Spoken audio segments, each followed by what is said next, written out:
Alright guys, so we're done dealing with, if they stand up, try to guard some solutions to that. You guys have anybody else have any other questions they want to address, like in the close guard, any things they want to troubleshoot, issues they run into, anything like that? No? No? Alright, cool.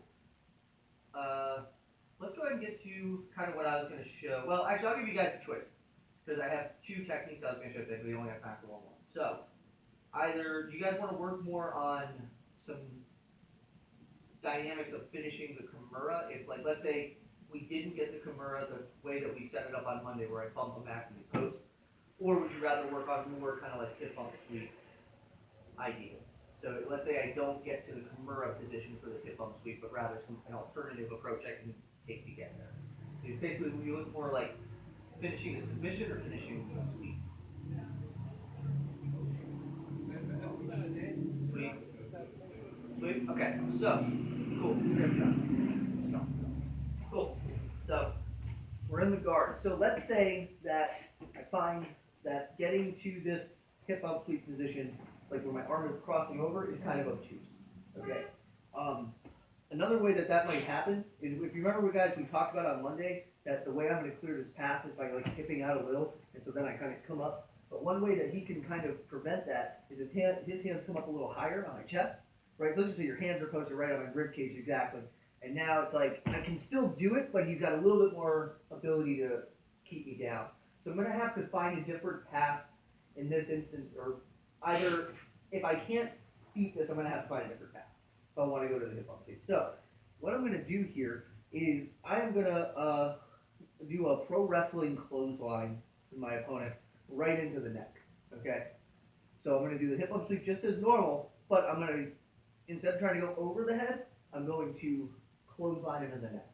Okay, the same principles are going to apply. I'm not trying to take him sideways. I'm trying to take him to that back corner. Right, so I get here, I'm going to post, but this time, instead of kind of like swinging with a big high five here, I'm swinging with a big clothesline here. I'm going to try to punch him right back with this arm in the neck, right? So if they go back. So let's say we're here, you have your hands a little higher, you're kind of keeping pressure, so it would be kind of hard for me to get there. So I'm going to get here. Boom. Okay? Now, obviously the hip bump sweep from there is pretty obvious, but I'm going to show you guys a cool thing. So it actually runs back to submission angle. So there you go.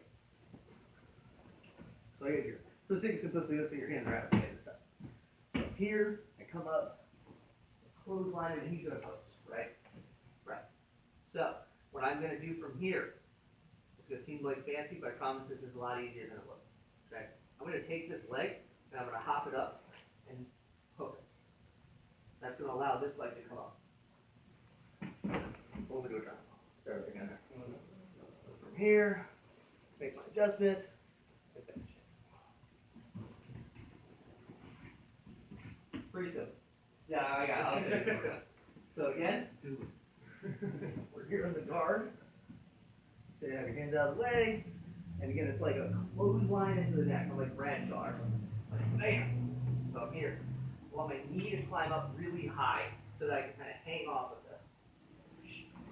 And then I swing that leg over.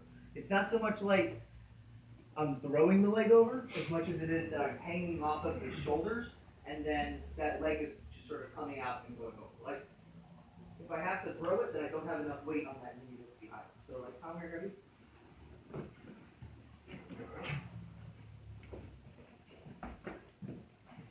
So again, I'm here, he's in the guard. I'm going to clothesline him in the neck. Punch him straight back, or rather at that angle. So from here, what I want to do, if we post here and I can't get him over, this knee is going to climb up way high, and I'm going to kind of hang off of it. So I'm almost like sitting on him, and I want to just be light enough for that leg to come out. Catch the back of the neck, and pull him back. From here, take your adjustments, and finish your time. Does that make sense, guys? Pretty simple, right? So clothesline the neck. Is there anything else I want to show? That's pretty much it for that thing. You know what? I'll add one thing in. You know, I lied to all of you. Let me grab you one thing to also play around with. We're in the guard.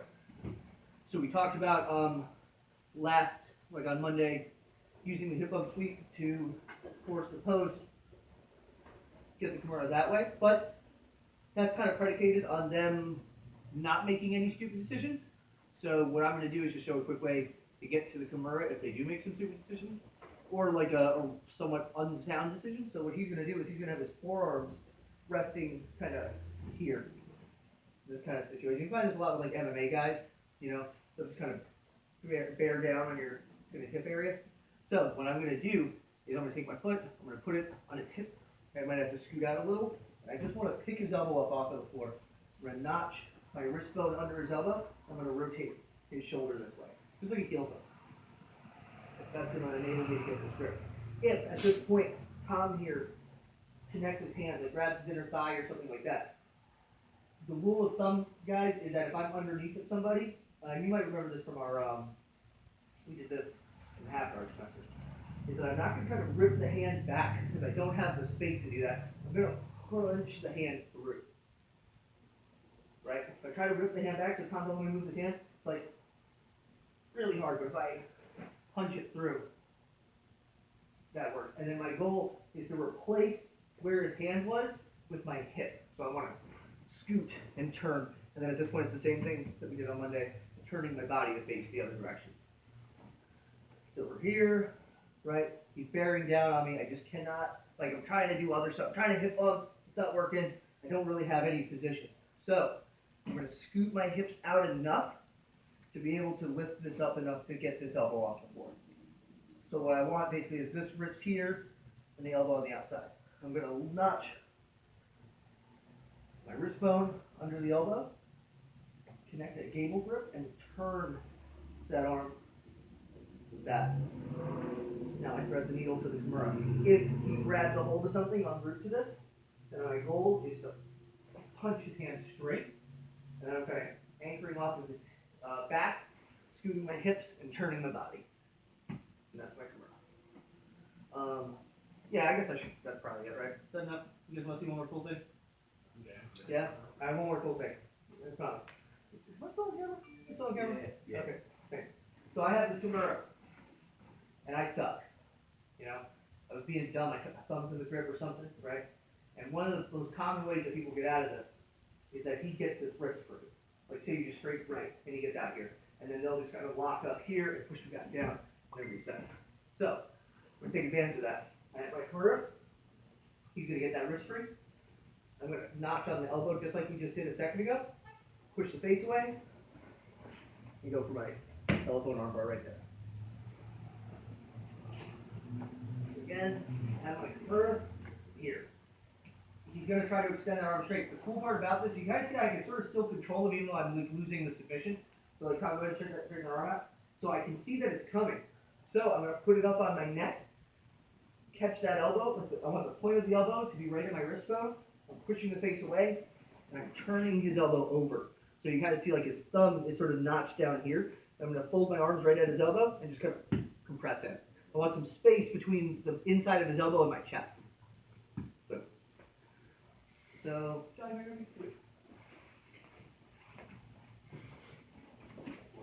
real hard after you're done.